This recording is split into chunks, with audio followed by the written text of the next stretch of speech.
Welcome to the Free Library of Philadelphia. My name is Laura Kovacs, and I'm honored to be here this evening to introduce Aline Ohanesian and Lou Ureneck.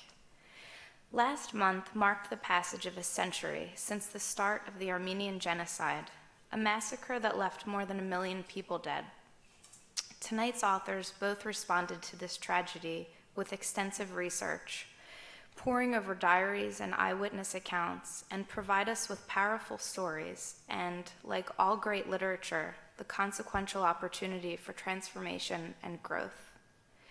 Aline Ohanesian's debut novel weaves the histories of two families made enemies by political, religious, and ethnic borders, and an impossible love story that haunts both sides. It was a finalist for the PEN Bellwether Award for socially engaged fiction and has been translated into several languages. Lou Ureneck is the author of Backcast, a memoir of fishing and fatherhood, and Cabin, a Thoreau-esque meditation on construction in the Maine wilderness. He is the former deputy managing editor of the Philadelphia Inquirer. His new book, The Great Fire, tells a harrowing true story of an American naval officer who helped rescue more than 250,000 people during the genocide. Ladies and gentlemen, please join me in first welcoming Aline Ohanesian to the stage.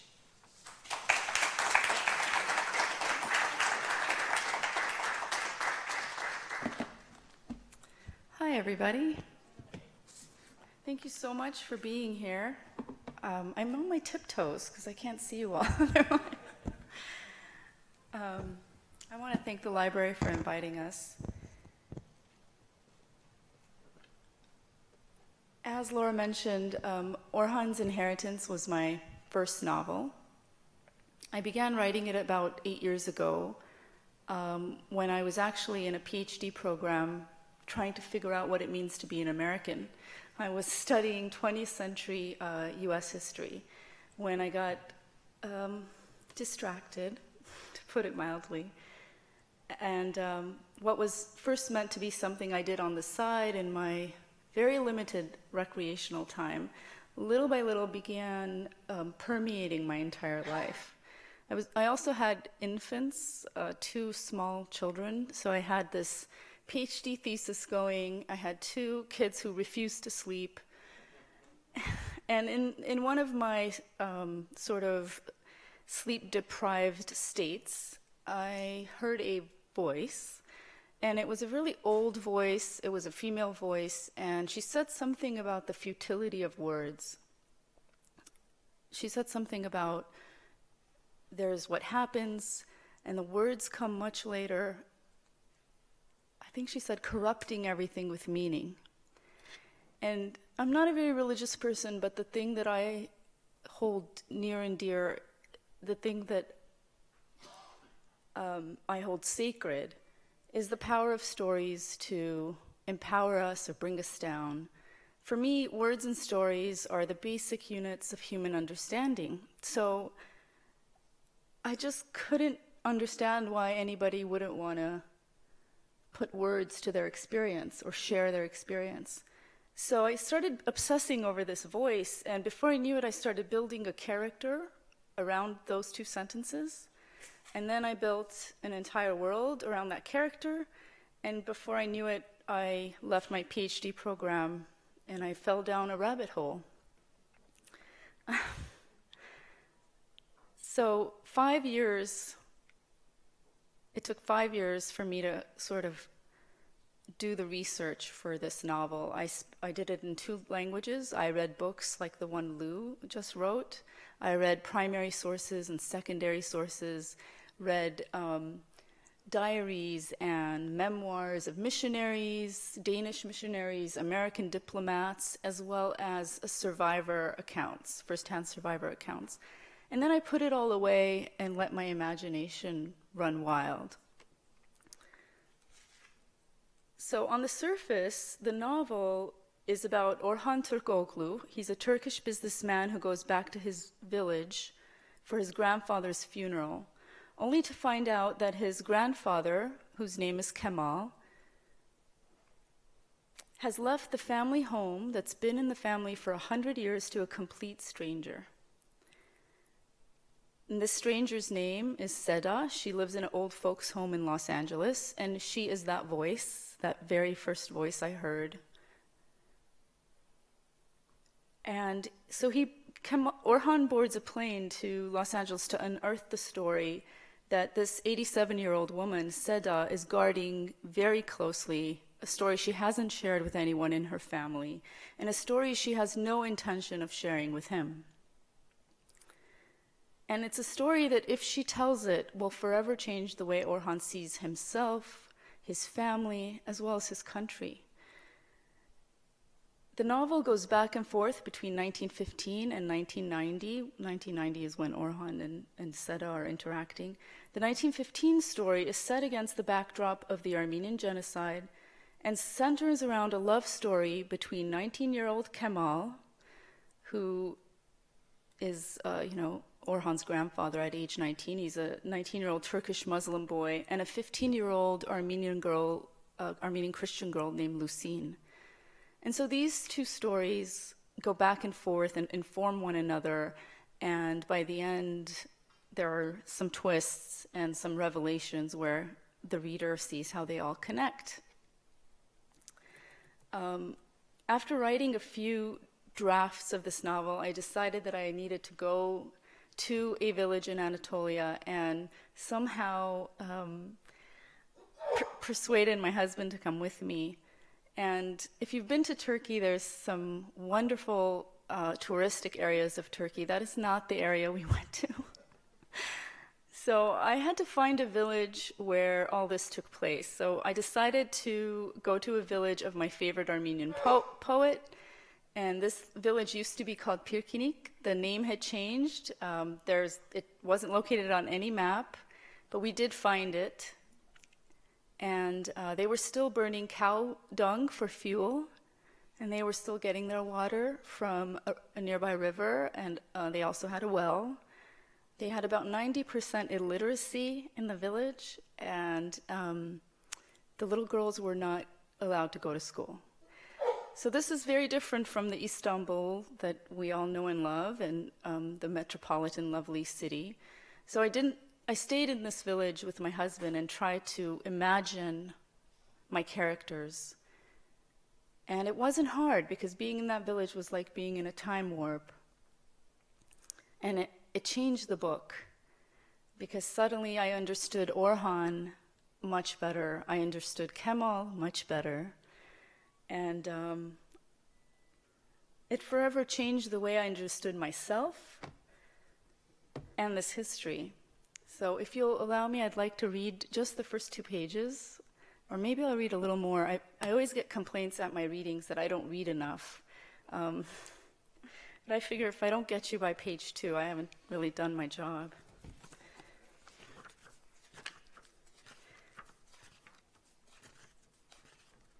This is from part 1, page 1. Part 1 is 1990.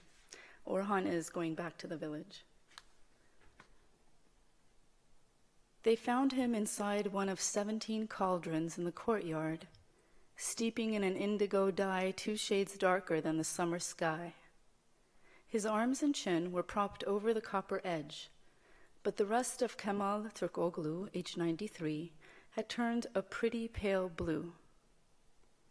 Orhan was told the old men of the village stood in front of the soaking corpse, fingering their worry beads while their sons waited, holding dice from abandoned backgammon games. Modesty forbade any female spectators, but within hours the news spread from one kitchen and vendor's stall to the next. Orhan's grandfather, his dede, had immersed his body naked, except for his bridges, into a vat of fabric dye outside their family home. Orhan sinks into the back seat of a private car, a luxury he talked himself into when the dread of a 7-hour bus ride back to the village started to overwhelm his grief. He wanted to mourn in private, away from the chickens, the elderly, the traveling merchants, or worse yet, the odd acquaintance that could normally be found on a bus ride to Anatolia.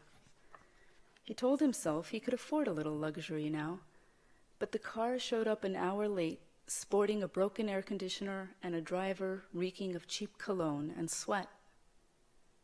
Orhan lights a cigarette and shuts his eyes against the sting of the man's body odor. "Going to visit your family?" the driver asks. "Yes," answers Orhan. "That's nice. So many young people leave their villages and never come back," he says. The truth is, it's been 3 years since his last visit. Had his grandfather had the good sense to move out of that God-forsaken place, there would be no reason to go back. The car veers off the highway, making its way along a recently paved road toward the city of Sivas, on whose outskirts Karod village is located.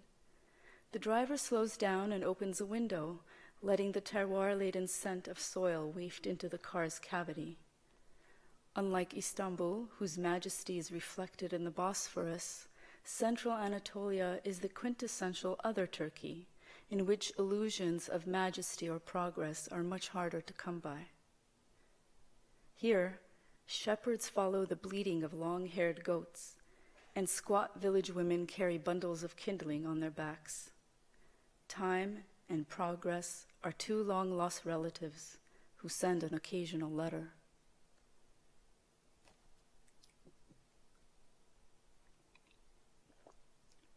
The ancient roads of Sivas province, once a part of the famed Silk Road, have seen the stomping of Assyrian, Persian, Greek, and Roman feet. Dry rotted timber, blocks of concrete, and sheets of corrugated tin stand feebly upon ancient Byzantine stone structures whose architectural complexity suggests a more glorious past. Layer upon layer of earth and civilization washed downstream by the muddy waters of the Kizil Irmak, the Red River, produces a kind of sedimentary aesthetic. Orhan thinks of the unbearable heat of the Anatolian summers acting as an adhesive for all these different layers. "You have siblings?" the driver asks. "No," answers Orhan.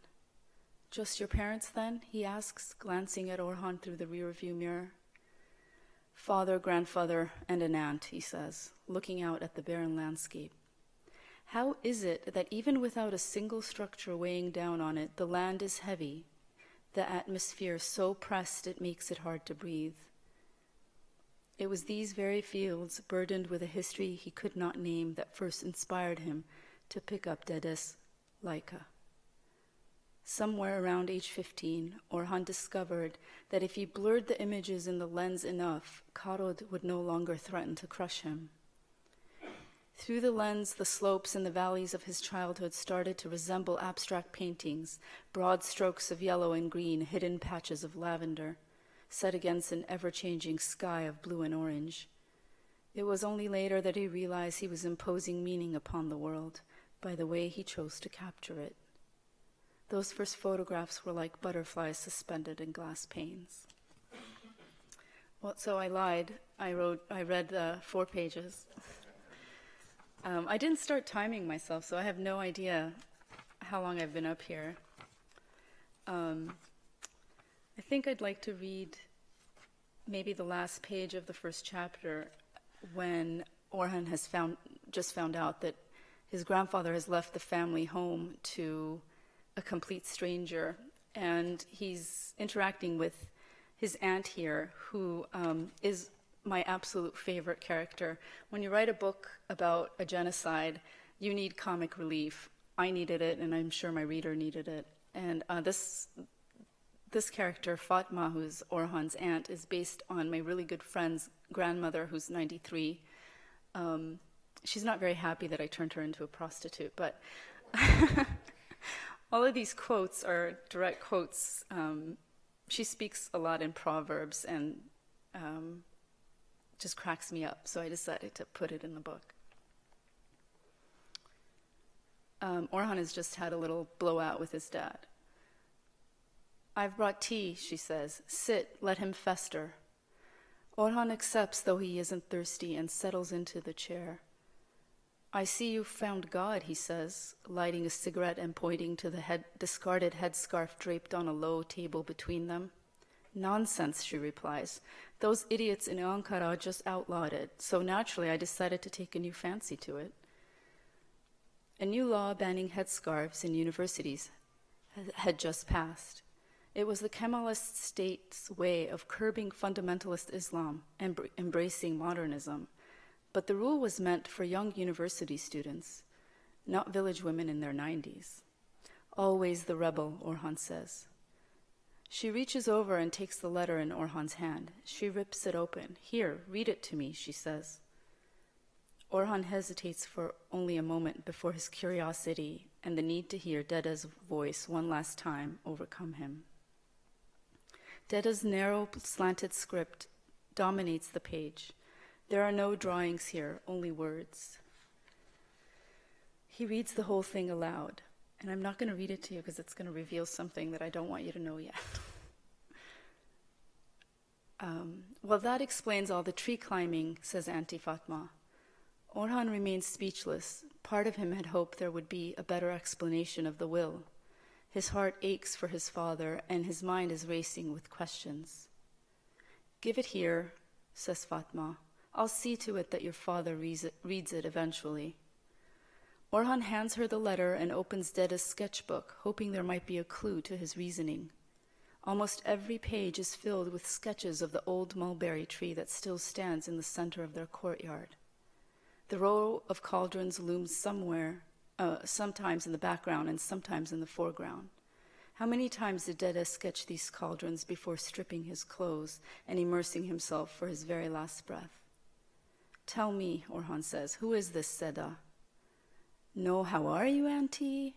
How have you been, Auntie? Are you like this with your girlfriend too? What was her name again? Hulya, Orhan replies. Auntie Fatma and Hulya were like the two parts of Turkey itself, one grasping for modernity, the other with both feet planted in the fertile soil of a rural village. The last time Auntie Fatma paid a visit to his apartment in Istanbul, she fastened a garden hose to the bathtub and proceeded to do a, quote, proper washing. Hulya and Orhan came home to find half his furniture piled high on the balcony and the other half dripping with soapy water. It was an amusing story he told at dinner parties.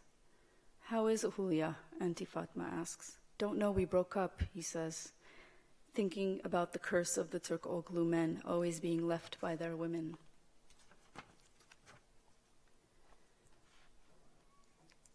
His grandmother passed when his father was only a toddler, and Orhan's own mother died in childbirth.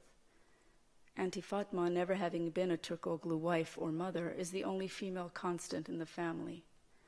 Her loss, Fatma says, you're a handsome devil, like your grandfather. May Allah's blessings be upon him.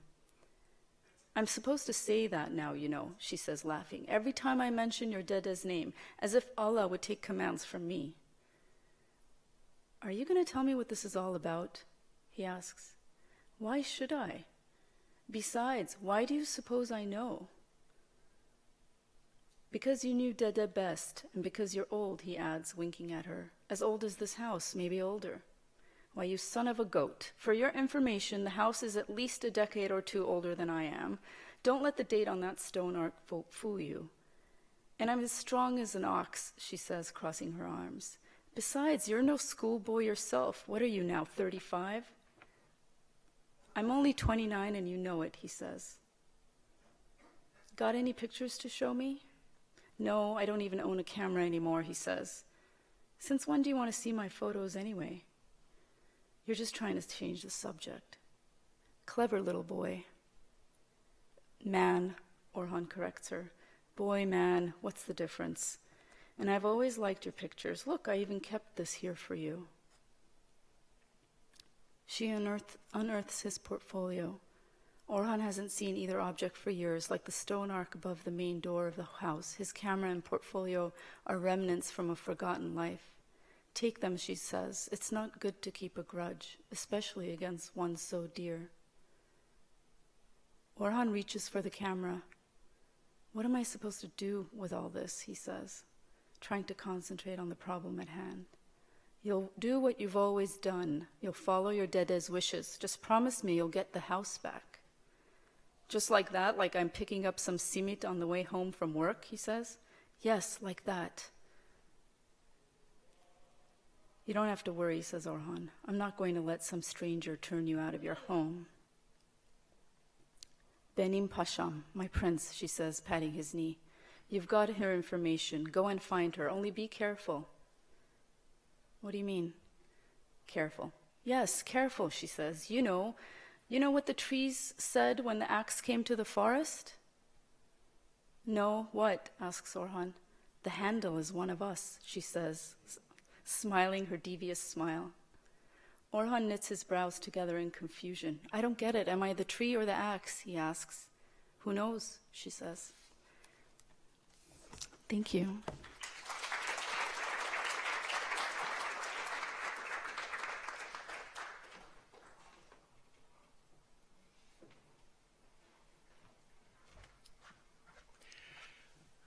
Let me also say thank you to you all for coming out. It's a real honor to be here at the library in Philadelphia. Aline, beautiful prose. We can aspire and dream to write like that. Really, just wonderful. Well, the book that I've written is a nonfiction book. It's not a novel. It's the story of the city of Smyrna, the burning of Smyrna in 1922. And I've done some things a little bit differently than many people do when they write about the Armenian Genocide. And that is that I have framed the Armenian Genocide really as occurring inside a broader genocide that lasted 10 years, beginning in 1912. Lift it up a little. Okay. I've placed the Armenian Genocide in a broader Christian genocide that lasted 10 years, 1912 to 1922. And it was a religious cleansing, really, of Anatolia. A top-down plan on the part of first the Ottoman elite and then later the nationalist government to create an Islamic society, a pure Turkey for the Turks, as it were. And there were Armenians, Greeks, and Assyrians who all suffered and were killed. And the other thing that I've done a little bit differently is I have identified Smyrna, the burning of Smyrna and the slaughter at Smyrna, as the final violent episode in that genocide. Smyrna was a very special city. It was a majority Christian city inside Turkey. It was the richest city in the Ottoman Empire, maybe the richest city in all of the Mediterranean. It held the carpet trade and the tobacco trade, the dried fig trade, and it created enormous wealth. And among all of this wealth, and perhaps as a part of all of this wealth, Smyrna had a reputation for being a very frivolous and fun-loving place inside the Ottoman Empire. Most of the Turks inside Turkey referred to Smyrna as Gavur Izmir, infidel Smyrna. It was that sort of place. Beautiful mansions, private clubs, restaurants, performance spaces, a couple of dozen movie theaters, countless taverns and cafes, many betting parlors. It was quite a city. It was a magical place, full of flowers and fun. And it was also a tolerant and liberal city. Armenian Christians, Greek Christians, Turks, and European Christians, so-called Levantines, and Jews, lived inside Smyrna. It was a multicultural, cosmopolitan place where most people got along pretty well.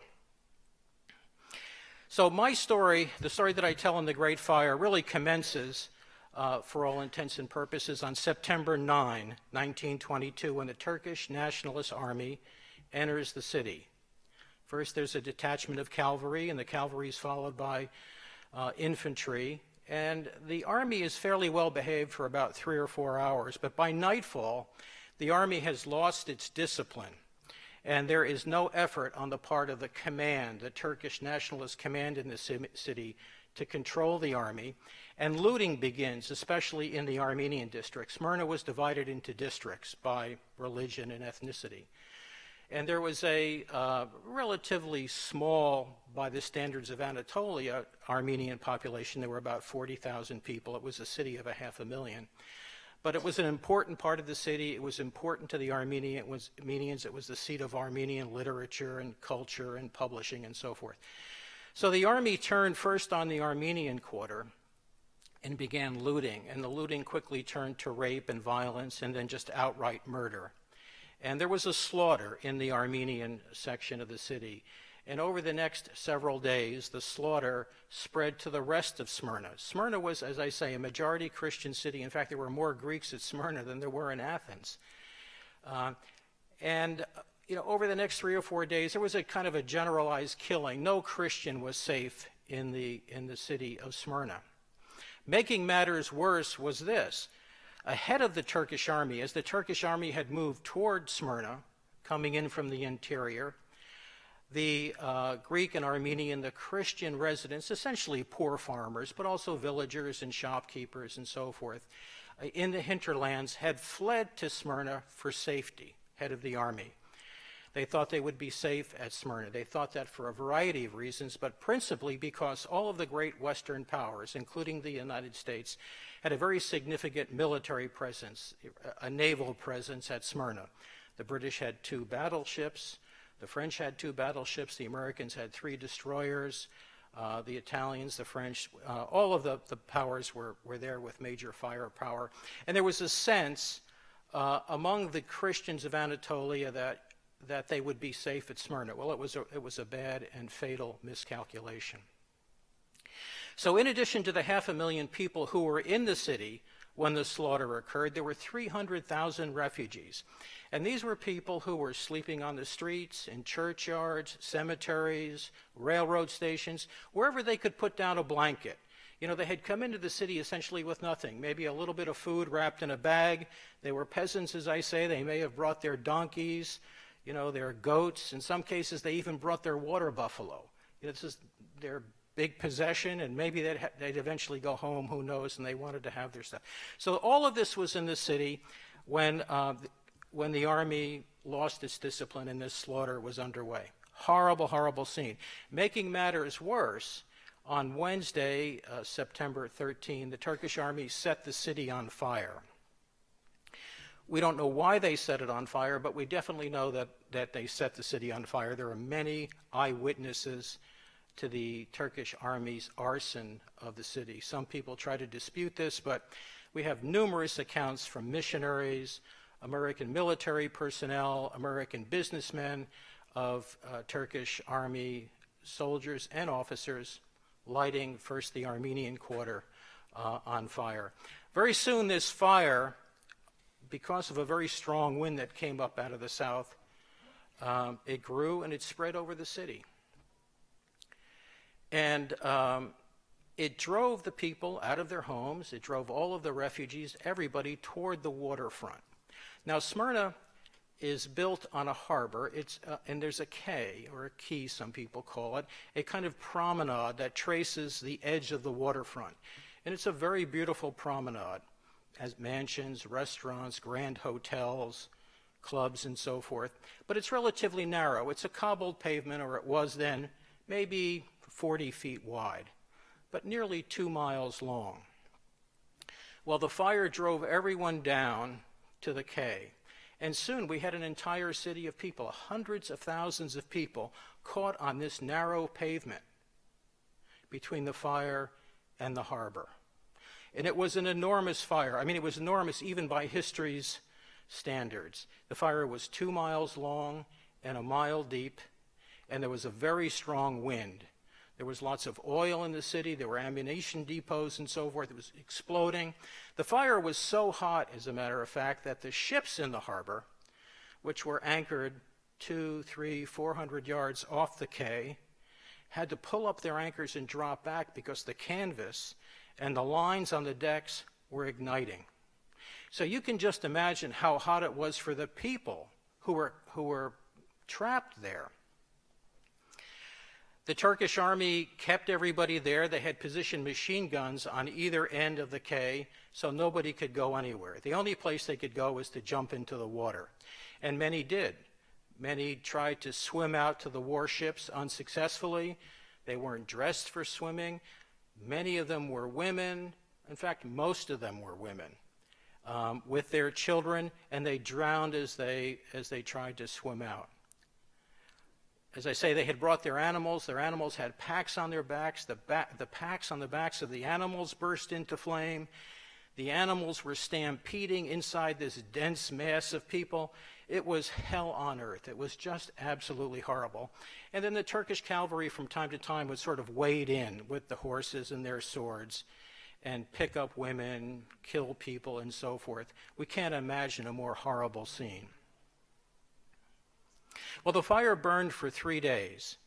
There was that night, early in the morning of Thursday, September 14, there was a very brief attempt at rescue by the British force that was there. The Turkish soldiers had begun dumping kerosene on the streets that went down to the quay. So the kerosene caught fire and went down, and the people were catching fire, and they were dumping kerosene onto the barges where people had tried to flee. And it was too much. The British Admiral de Brock was overcome. He was this close to going to war with the nationalists, and it was really a rash military decision on his part. But nonetheless, he put all of his boats over, and there was maybe 3,000 people were rescued from the quay. But by morning, that rescue stopped. The fire continued, and as I say, it burned for 3.5 more days. When the fire was out, the city was fully devastated. There was no food in the city. Well, there was a little bit of food, but that was kept for the Turkish Army, so the people were hungry. The fire was so hot it had melted the pipes that had brought water into the city, so there was essentially no water. Sanitary conditions were beyond belief, horrible, and so disease broke out, and people were suffering terribly. Now, through all of this, there was really no serious attempt by any of the governments in Europe or the United States, all of whom, as I say, were represented well in Turkey and especially well at Smyrna, to try to save anybody.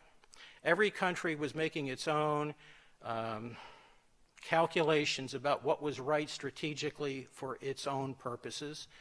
And in each case, it was a little bit different, but more or less it came down to each of these nations wanted to be on the right side of the emergent victor, which would be the nationalist Turkish army, which would control the oil inside the Ottoman Empire, which still contained Mesopotamia, Mosul, and so forth. And there was other money to be made, but important thing is that the West was paralyzed. Throughout the world, Smyrna held everybody's attention. It was the lead story in Philadelphia. It was the lead story in New York. It led the New York Times for nearly 2 weeks. The American public was horrified by what was going on.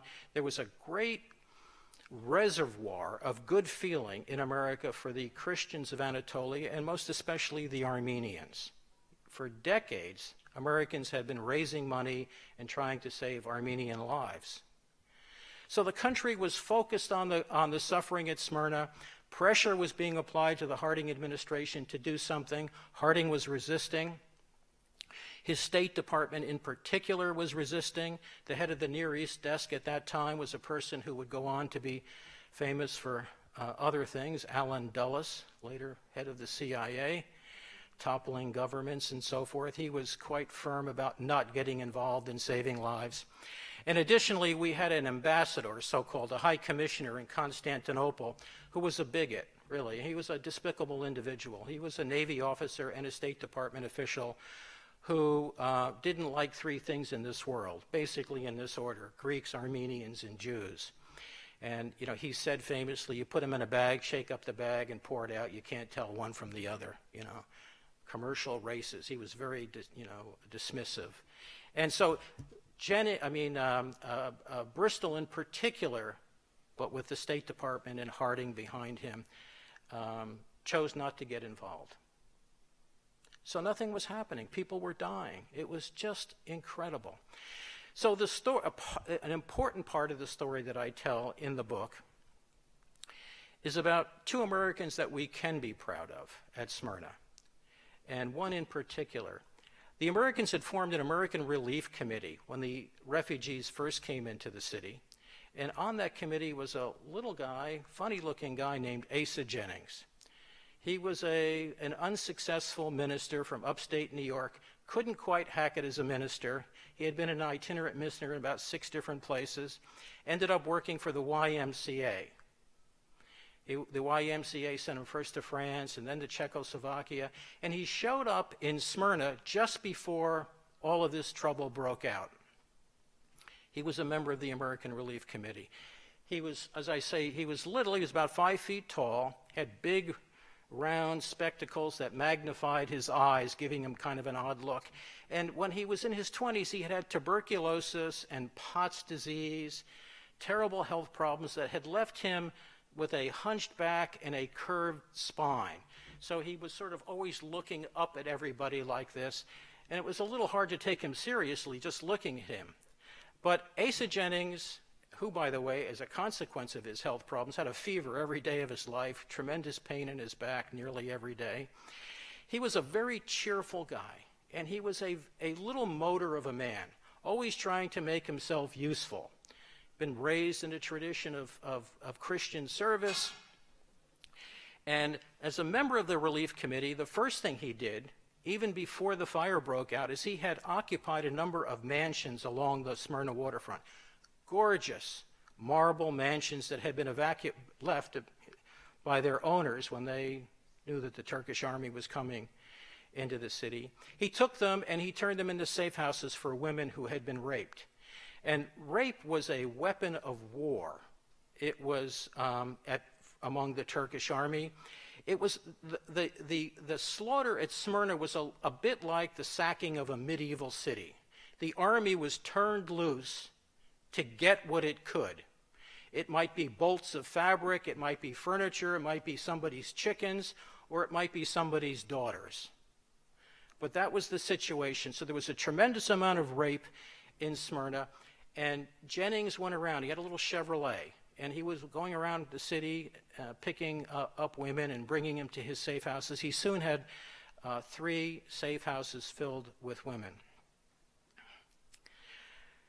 He stayed in the city. He was the only really Western person who stayed in the city during the fire. Those others who stayed were on ships in the harbor, and they later came back into the city after the fire was over. But Jennings stayed on shore in the safe houses and looked after his people, as he called them.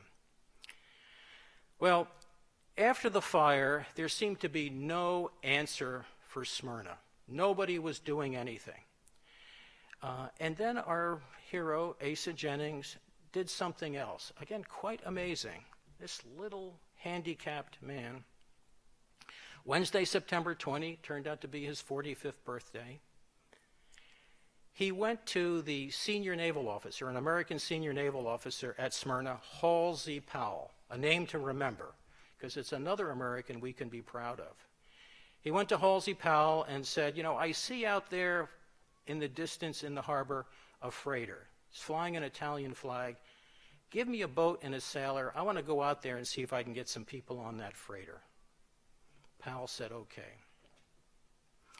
Bear in mind that Powell was working for Mark Bristol, who had given all of his commanders orders: neutrality, don't get involved, this is not our fight, these are Ottoman subjects, protect American tobacco, American oil, American agricultural machinery that was in the city, but don't protect any refugees. Nonetheless, Powell said, yeah, okay, here's a boat, here's a sailor. Jennings went out, parlayed with this Italian ship captain, paid him a bribe. Near East Relief actually footed the bill on that one. Pretty substantial bribe, by the way. And he got 2,000 people out of the city. Powell loaded them. Took 2 days to do it. Jennings went with the Italian ship to Lesbos, a nearby Greek island.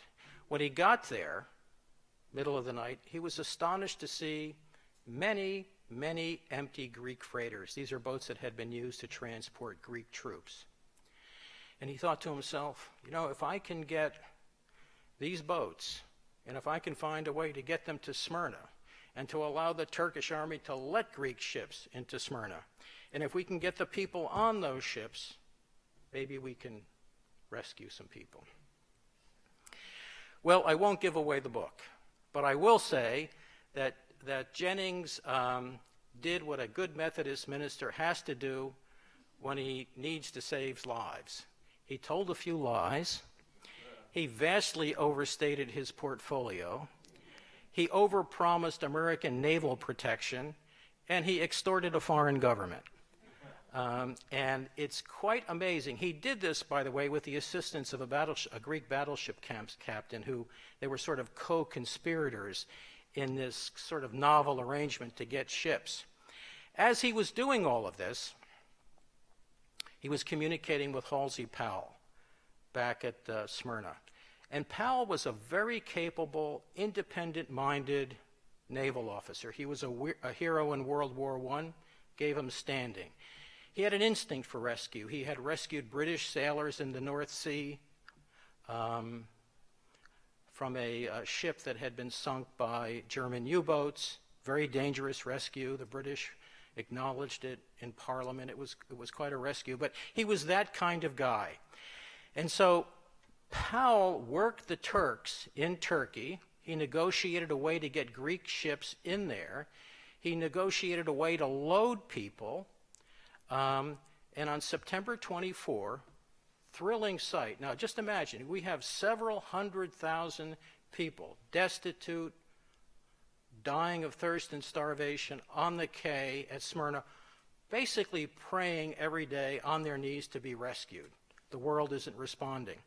September 24, a U.S. naval destroyer leads a string of empty Greek ships into Smyrna harbor, and all of these people realize that they're going to be saved. And this enormous cheer goes up from the city. The rescue starts, and it didn't go without a hitch. At one point, the British were helping the Americans a bit, and the Turkish tried to interfere with the British assistance. They brought their guns onto the pier at Smyrna, and Powell, who had orders from Bristol, from the State Department, and actually all the way up to Warren Harding, not to use any displays of naval force. He brought one of his destroyers broadside to the quay, uncovered the cannon on the destroyer, and forced the Turks to remove the machine guns, and the evacuation continued. So incredibly, with a deadline, the Turkish Army had given a deadline. You have 7 days to get all of these people out of here, and if you don't get them out of here, we're going to march them into the interior. And of course, that was a code phrase for what had happened to the Armenians in 1915 and 1916. Being marched into the interior essentially was a death sentence. In fact, they had already begun that process. The men had been segregated from the crowds at Smyrna, and they already were being marched into the interior. Most of the time they were killed at the edge of the city and dumped into gullies, but some were marched as far as Magnesia and further east into Anatolia. So Jennings and Powell went to work, and by the end of September, they removed 250,000 people. It's a miracle. Shuttling 50 ships 24 hours a day between the two cities, and saved, when I saved, as I say, 250,000 people. And when I do the arithmetic in my head, I think of the number of people who are alive today as a consequence. I mean, we're 3 generations now down from that. Millions of people are alive today because of the work of Halsey, Powell, and Asa Jennings. Now, Smyrna was the worst example of this need to evacuate Christians because of a generalized slaughter that was occurring as the nationalist army prevailed over the Allies and over Turkey in 1922. So all along the Mediterranean coast, the south part of Turkey, the Aegean coast, the west coast, that's where Smyrna is, the Sea of Marmara up to Istanbul, Constantinople as it was called at the time, and then that long Black Sea coast, the north side of Turkey, there were peasants, Christian peasants, who had fled the interior with a little bit of food, maybe an animal, a pack on their back, old women carrying old men, women carrying 3 babies at a time. They had come down to the coast waiting to be rescued. They were on the beaches, they were in small villages, in big cities, Trebizond and these places and so forth. Again, no reaction from the great powers.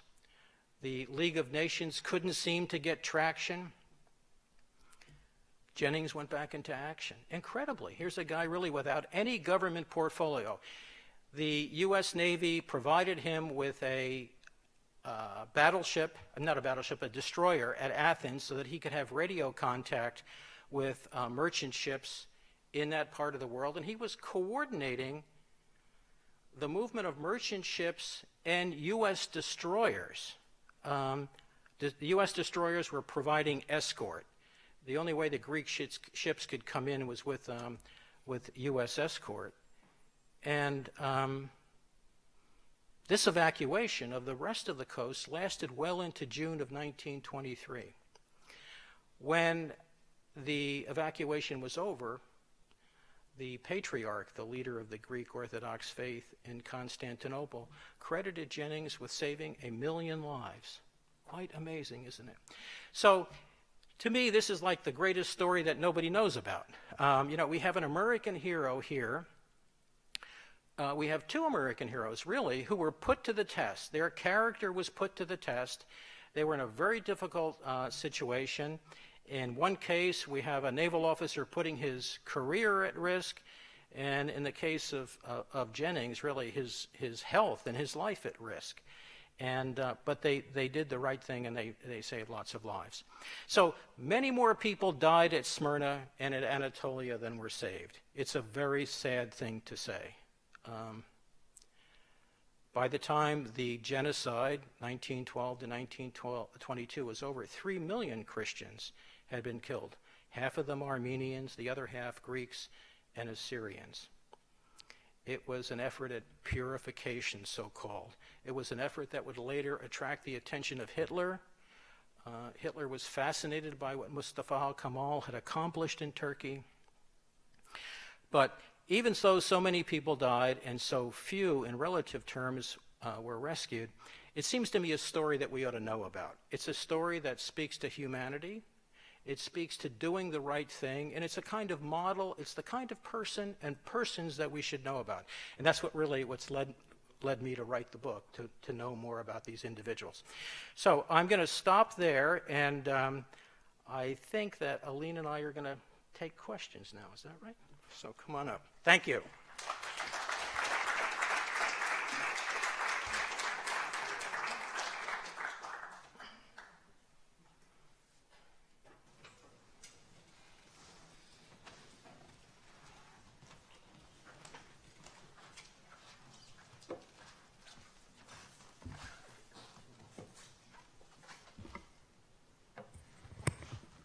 Thank you all very much.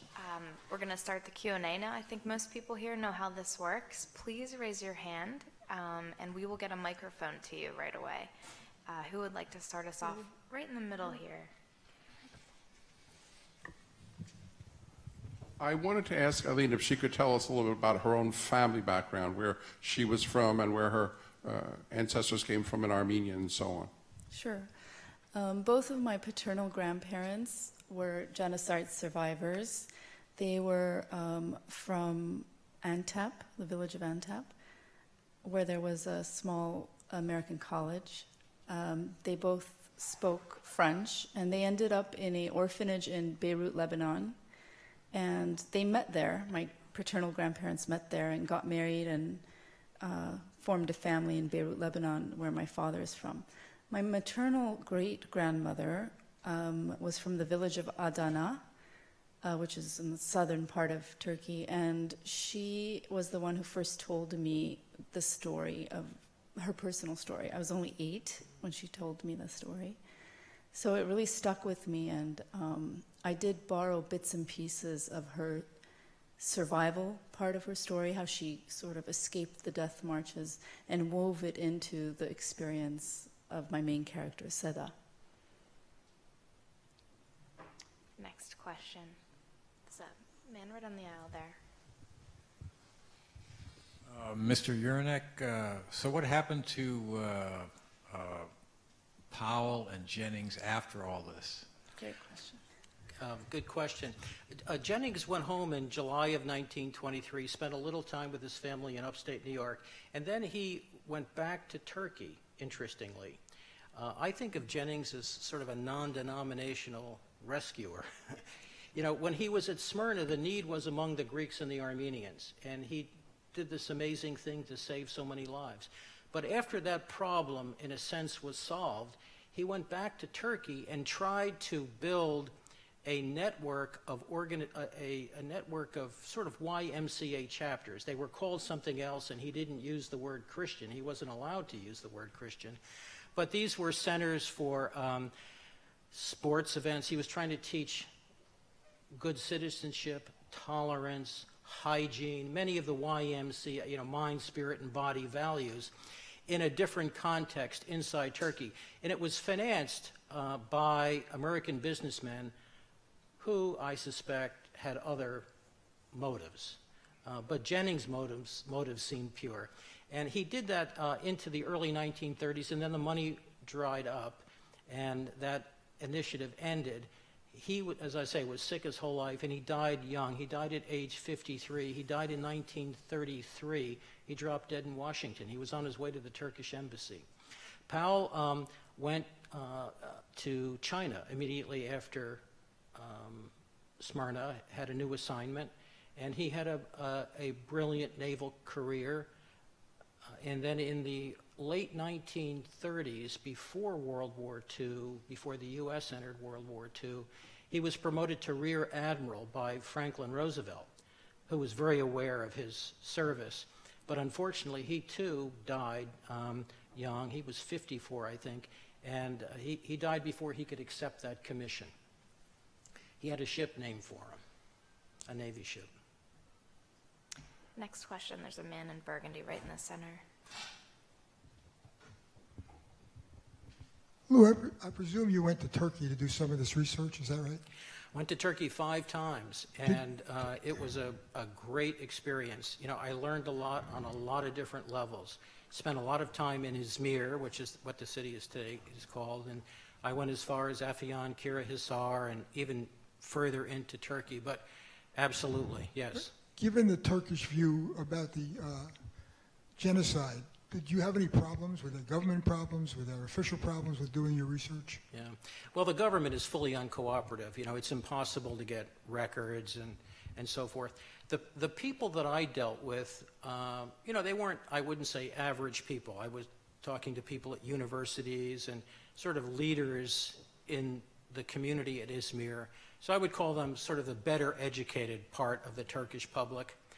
And I found them to be open-minded, inquisitive, but fully ignorant of their history. Fully ignorant. It is a black hole. Before 1923, they have no sense, really. They knew that Smyrna burned, and there was some problem with the Greeks, and, the Armenians are always a problem in the mind of the Turkish sort of national mentality. And this all sort of gets mixed up into, there was a big problem in 1922, and that's about the extent of it. But no sense of the detail, no sense of the issues, and it's really quite astonishing that the Turkish government has been able to shape the teaching of history so closely along its ideological lines, where even well-educated people are in the dark about Turkish history in that period.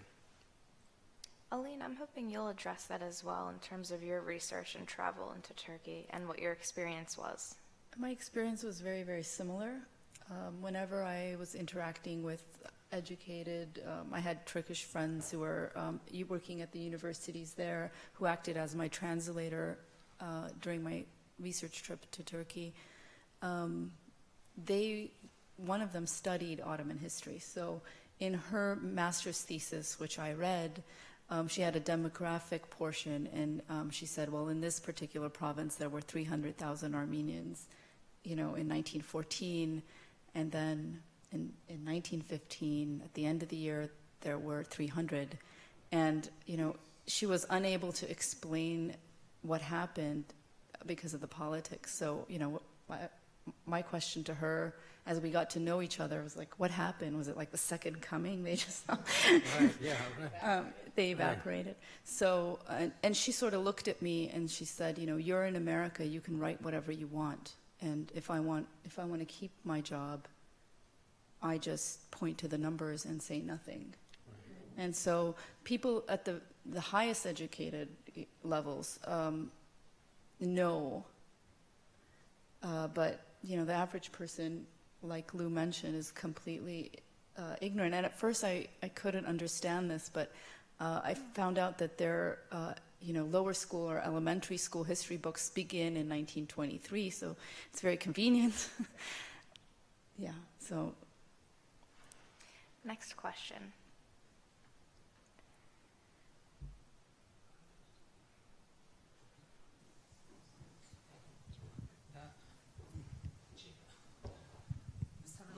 Mr. Lou, how would you rule out the role of the elite of the city of Smyrna and their interest in burning their riches after they left?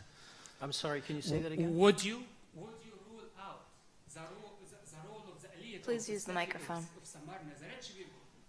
The role of the They left elite. the city, and usually throughout the throughout the history. Usually, when the rich people, when the rich people in the city is taken over, usually people burn their city somehow, so the invader doesn't take over their wealth. Right. So, would you rule out that possibility that the elite of the city of Smyrna did participate in burning their wealth? So, Right. Well, there was a great fear that the Greek army would burn Smyrna when the Greek army was still there. It was, you know, part of the gossip in Smyrna. Would the Greeks burn the city? The Greek army, this is, I didn't get into this, but it's an interesting aspect of the story. The Greek army from the nation of Greece occupied Smyrna beginning in 1919 at the request of the United States and Britain. And it was done to keep the Italians from seizing Smyrna. The peace talks were occurring in Paris after the war, and the Ottoman Empire was being divided into pieces. You know, Iraq was being formed, and, you know, all of these various mandates and so forth. And Italy was going to take Smyrna, and so the Greeks were sent there to hold Smyrna. So the Greek army was in Smyrna and then evacuated it before Kemal entered the city.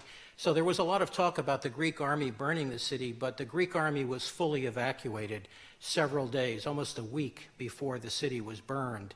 And so there was really no opportunity for the Greek army to do it. That was an accusation that some Turks made immediately after the fire. They also blamed the Armenians for starting the fire. But in my review, and I, you know, like Aline, I went through a lot of records, and there were so many witnesses to the arson on the part of the Turkish military, both officers and soldiers, that in my reading of the documents, it's an inescapable conclusion. Too many people saw it, described it independently, described the same things from different perspectives. So in my mind, the issue is settled. It was an arson, and as you may know, there was a trial in London 2 years later, a civil trial about who was going to pay for the tobacco that was burned, and you know, scores and scores of witnesses were called: Turkish witnesses, Greek, Armenian witnesses, British witnesses, American witnesses. Hundreds of affidavits were taken, people were cross-examined and so forth, and the trial also established that the fire was started by the Turkish army. I think we'll ask just one last question. The woman in blue here. Hi, Lou. It's Maria. Hi. What got you interested? Yes. Kalispera. What got you interested in this topic? Why did you decide you wanted to do a book on this? What was the beginning point? Well, you know, I had an uncle who I adored, and he's since passed away, but he had a great collection of books, and I would visit him and take books down off the shelf, and there was a book with a red cover that caught my attention. I took it down for that reason, serendipity, and it was a book by an Armenian woman, Marjorie Halsey Powell, who wrote a book about Smyrna. And the hero of my book, Asa Jennings, makes a kind of cameo appearance in her book. And I thought, goodness, who is this guy? You know, this is an amazing thing that he's done. And so I really went in search of the Asa Jennings story. And I learned a lot about his life and his faith and his marriage and, his family. It was quite interesting. And he remains at the center of the book, but in order to put him in place and explain why he did and what he did and so forth, I had to develop this big canvas of other characters: Bristol, Powell, Mustafa Kemal, Nuruddin Pasha, Esther Lovejoy. I mean, it goes on and on and on.